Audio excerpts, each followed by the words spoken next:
Hi guys, welcome back to my channel. Welcome to another video. You guys know what this is. I'm going to be talking about the books that I read in the month of June, and it's going to be a short and sweet video because we don't have a lot of books to talk about. This month I only read 7 books, and that is to me still a really good pile nonetheless because I was in a really bad life slump. I didn't read for like 2 weeks, took time off. I also didn't film any reading vlog. I will be filming one and I think it's gonna be up after this video. Look out for that. But there are 3 books in that video, and also usually I have my reading journal to let me know what the book is about and what my review is, but this month I barely updated it. It's completely empty, so we're gonna rely on my memory. I read 5 physical books and I read 2 Kindle books. I'm gonna put the stats on the screen because I have yet to calculate them. They're all romance books. I did not read any fantasy, did not read any lit fic, did not read any mystery because I was in a really bad slump and all I wanted to do was pick up romances. And most of these are also semi-summer reads. We're gonna start with the first book that I read,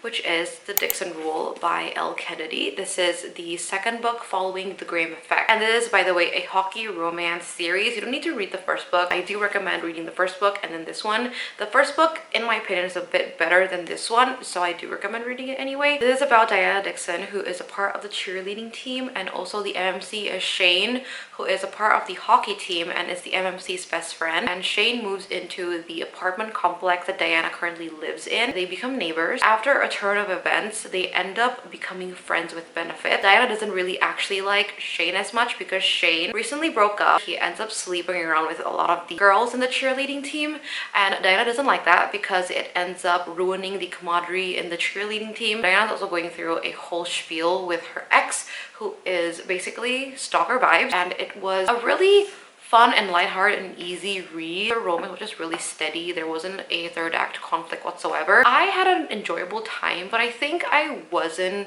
really into the romance as much as the first book. I felt like in the first book, Ryder and Gigi had so much in them. There was so much tension in them. It was partly based on physical attraction, so I think that played a role into me not really liking their relationship because I did have a good time and I didn't feel like this book was 460 pages long. I can say that I did enjoy the book. I did enjoy the reading experience, so I think I'm gonna rate this a 3.5 stars. I do like the first book more. So yeah, that is The Dixon Rule. The next book I read is A Summer of Broken Rules by K.L. Walther. So I went to a trip to Bali with my friends. We went for a week and I brought 1 book only. I brought a summer read because I wanted to read in the beach and stuff. That didn't really happen. Didn't really have time to read. I really wanted to read this. I was saving it for a summertime. We're basically following Meredith, who goes to this annual summer trip in this winery place every single year. But the year before that, Claire, who is her little sister, actually passed away in a car accident. She goes to this annual vacation place in Martha's Vineyard. She goes because of Sarah's wedding, not because she wants to go there. She doesn't really want to go there because there's a lot of memories of her little sister in that place. Every single year they go to Martha's Vineyard, they play this game called Assassin, and this year was no different. They end up playing a game of Assassin where you basically get a target and you're supposed to kill the target off by spraying water, whatever means you can, pour a bucket of water, whatever it is. She ends up meeting one of the groomsmen and they go on the summer fling. I had a lot of fun reading this book. I really liked the writing. I felt like it was very refreshing and it was also really funny. I loved Meredith's character and the grief that she battles with when it comes to her sister's passing. I actually didn't enjoy the romance as much. I don't know when my slump started, but I feel like it started when I read this book. I just didn't feel the romance. It was really hard to read about it. I don't know exactly why. I just felt like the book was really interesting because of Meredith's individual growth and life story, and also the game of Assassin. It was really interesting to see that. I feel like a 3 stars is like an average rating for me when it comes to books that I enjoy, but will I recommend it to people? Not really. Will I think about it again? Not really, but I did have an enjoyable time. I think also I just felt like the MMC didn't really have much character. Okay, I read Kindle books. Next, I read Just for the Summer by Abby Jimenez. That book, I actually have the physical copy, but it's currently in Singapore, and this is Abby Jimenez's most recent summer release, and I was late into reading this. I'm pretty sure it was released in April. I must be crazy because I don't remember the plot of this book.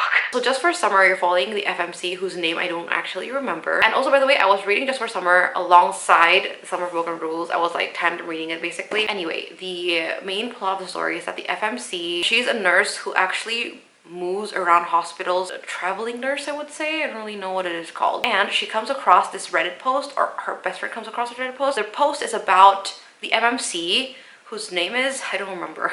Anyway, the MMC, who is talking about this thing that happens to him where when he dates somebody and he breaks up with her, or when they break up with him, they will end up finding their soulmate next. Apparently, the same thing happens to our FMC.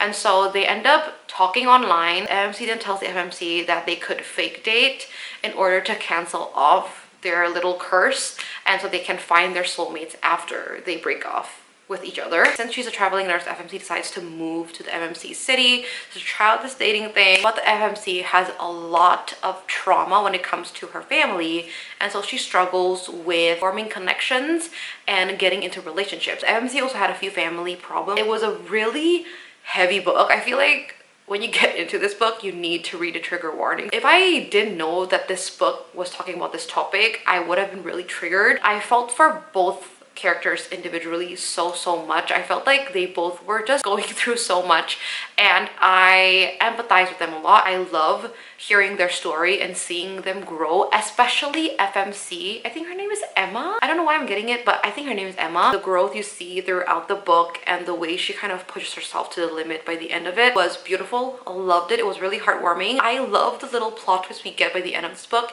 It was amazing. I was just like surprised by it. Such a good plot twist. I just loved the connections that you get by the end of this book. It was brilliant. It was amazing. I did really like the relationship that FMC and MMC had. I like that they got to know each other first, and MMC gave her time to kind of figure out her own feelings, and he was there, but he wasn't pushy towards her.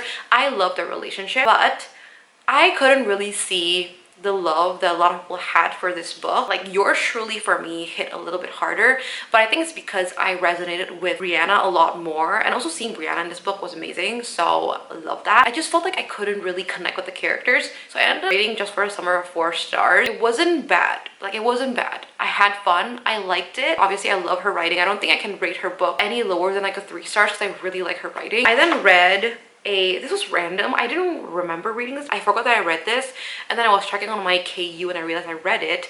I read Tattered Stars by Catherine Cowles. I don't remember how I got to the point of me downloading this book on KU, but apparently I did, and apparently I read it, I think, in like 2 days. I think I was a little bit delirious. I fell sick, by the way, after my trip to Bali. I had a week where I had a fever, I had chills, my stomach was a mess, and I wasn't feeling good. So I think I was reading it during that time where I was a little bit delirious. But Tattered Stars, you're following the romance of the FMC, whose dad kidnapped the sister of the MMC 11 years ago. And then 11 years later, the FMC comes back to that town. The MMC does not like that. The MMC doesn't want her there because it kind of brings up the bad past that MMC's family went through. I know I read it really quickly, and I know that the writing was not bad, and I know that I had a really easy time getting through the book, but I gotta be honest, I don't remember what happened. I think there was like, oh yeah, there was. So I did guess a little bit of the plot lines of the book.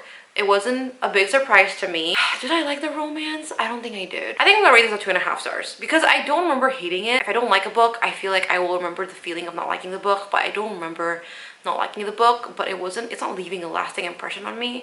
I think I need to write down my reviews next time. I think I'm gonna continue on with the series actually. So I don't think it's a bad book, and I think I will enjoy the rest of the series. I've heard great things about Catherine Cowles' writing, so I'm actually interested to continue on with this whole series. There's like 5 books, I think. I read On in Love by Ali Hazelwood next. This was my next read. This is also Ali Hazelwood's most recent release. By this point, I was already okay. I wasn't sick anymore, and I went to the bookstore and I realized that there were a lot of new releases that I wanted to pick up, and this was one of them. I immediately opened it and read it because I felt like I was in a little bit of a slump and I wanted to read something that I was really excited about, and I love Ali Hazelwood's writing, so I picked it up. Another Stam romance. This is about Rue, I think, and Ellie. I think I call him Eli in my head. But the FMC Rue is an engineer, a biotech engineer in this one company, and she's working on this patent where she wants to keep the shelf life of foods longer, and there's this like whole chemical thing that she's trying to make and patent. And then comes in the MMC. It's a really complicated business transaction. He bought the loan that the company had, and so he ends up indirectly owning the company, but if anyone ends up paying off the loan, he's not going to be owning the company. But basically he wants to own the company that Rue is in. Apparently they actually met before. They were on this app where you can find one night stands, and they ended up matching, they ended up going out. They were supposed to go on a one night stand. They didn't end up sleeping together, by the way. And then they go on this complicated relationship where they're supposed to be enemies because Rue doesn't really want the MMC's company to buy out the company she's working in. However, they're really attracted to each other. They end up having an enemies with benefits type of thing because they couldn't really hold off on their attraction for each other. In the beginning, I did feel like the relationship they had was very physical attraction and it was lust based. But as you read on, the MMC and MMC, they really try to get to know each other and they end up really liking each other because of them as a person. I like seeing how the relationship grew. I like that they got together by the end of the book and not in the middle of the book. There were a lot of spicy scenes though, if you guys do not like spice. And if you guys read like the first beginning pages, there's a letter that Ali Hazelwood wrote that says and states that this book is her most spicy book. I got into it knowing it actually that it was gonna be spicy, but I was really surprised by how spicy it was. I did have fun with this. I ended up rating it as a 4.25 stars. It wasn't 4.5 and it wasn't a 5-star book for me, but I liked it more than a 4-star book would. I read another new release and it is Love Unwritten by Lauren Asher. This is the second book following Love Redesigned. It is a part of the Lakefront Billionaire series. It's about Raphael and Ellie. It is a nanny romance. Ellie is Raphael's son's nanny and Raphael is a billionaire, and it's a small town romance and they end up falling in love, obviously. And Ellie is a singer-songwriter, wants to be a singer-songwriter. Can you guys see that I only annotated this much because I didn't enjoy this book at all. I didn't like the romance. I thought it was really cringy. The more it went on, the cringier it got. And I had high expectations on this book because I loved Love Redesigned. It was a 5-star read for me. So going into this, I was thinking that I was gonna love it as much. And I didn't like it. I actually didn't even like Raphael's character as a person. I felt like he was grumpy, but he wasn't grumpy nice. He was grumpy really mean. I didn't feel like there was any redeeming quality on him except for the fact that maybe he's a little bit on the handsome side. As you go on with this book, the relationship they had was just really cringy. It's a really thick book. I think it's like 600 plus pages and there's just so much useless things going on in the middle. It dragged on for so long. The relationship, I thought it was unnecessary. I read this part on my Kindle. I was highlighting on my Kindle and then I was thinking, I'm just gonna read on the book, and I decided to tab a little bit and I decided not to continue on. You guys see this part here? Not tabbed at all. It was really dragged on. I couldn't sense the chemistry going on. I didn't like Love Unwritten. It was a 2-star read. I did like Nico, who is Raphael's son though. He wasn't a useless kid character. I really liked him. I thought he was useful with the relationship they both had. I think I just didn't like Raphael's character though. So the last book I read this month, and I also just finished this today, and that is A Novel Love Story by Ashley Poston. If I have to say it right now, I'm gonna say it. It's a 5-star read for me. I had a night to think this over, and I know I made a really rash decision, but I think I need to learn my lesson and actually make decisions after sitting on the book for a bit, because after I finished reading this book, I was just so invested in it that I really wanted to rate this 5 stars. But after sitting on it for a night, I realized that this book is not entirely 5 stars in a sense where I felt like the romance really lacked depth and its chemistry. There wasn't much tension and pining involved when it came to the main character's romance, and I did enjoy how they got together and their chemistry by like the end of the book, but I did feel like the initial part of the book there wasn't really much with the romance between 2 characters. What made this story super relatable to me, at least, is that I felt like I was the main character and I could understand every single thought that she had when it came to her finding out her feelings and wanting to hide in fictional stories. That really covered up the fact that the romance existed, and I didn't really think too much about the romance because of that. I just really liked seeing the main character's growth and also love the atmosphere of this whole town. I absolutely still love the story, but I don't think it's 5 stars, and so I decided to rate this a 4.5. I just wanted to pop in here to quickly retract my 5-star statement, and it is sad to say that I didn't find a 5-star this month, but it really doesn't matter because I did really like this book and I still really recommend it to people who like books. So I'm gonna send you guys back to present Vivian, and sorry about that, but This is not a 5-star, it's a 4.5. I annotated the heck out of this book, by the way. So if you guys do not know what this book is about, you are following Eileen, aka Elsie, and she is an avid romance reader. She has a book club with a few of her friends, like internet friends, and they go on this trip to New York somewhere where they rent a cabin and they read together every single year. And this year, Elsie really wants to go to this cabin, but for some reason, every single one of them couldn't go. Even her best friend Prue couldn't go, but she still is determined to go. She's gonna go herself, and then she ends up getting lost. It was raining really hard. She ends up falling into this town, and then her car broke down, and so she is stuck in this town.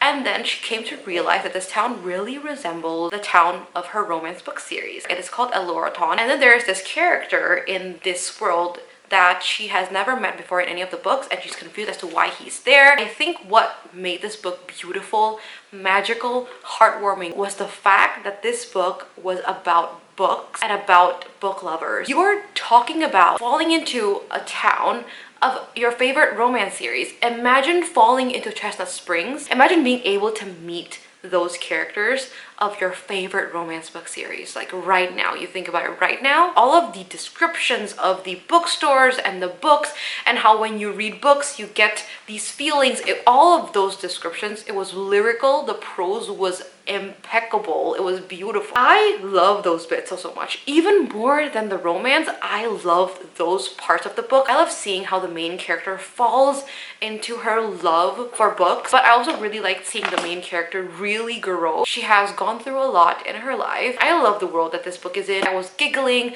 I was crying, I had the shivers reading this, I teared up a lot. There was also a plot twist in this that got me literally shell-shocked. I was extremely surprised by whatever happened in the plot. I didn't guess it at all. Yeah, great way to end the month. I had a lot of fun reading this book, and I felt like this book really pushed me to really want to read books again now. That is it for today's video. Thank you for listening to me talk about 7 books. It's great to be back. I am hoping that I'll be back. I used to have a really hard time picking these books up, but now it's a really easy feat because I only have 5 books that I need to pick up. That is it for today's video. Thank you so much for watching. If you guys enjoyed, don't forget to like and subscribe. I will see you guys in the next video. Bye!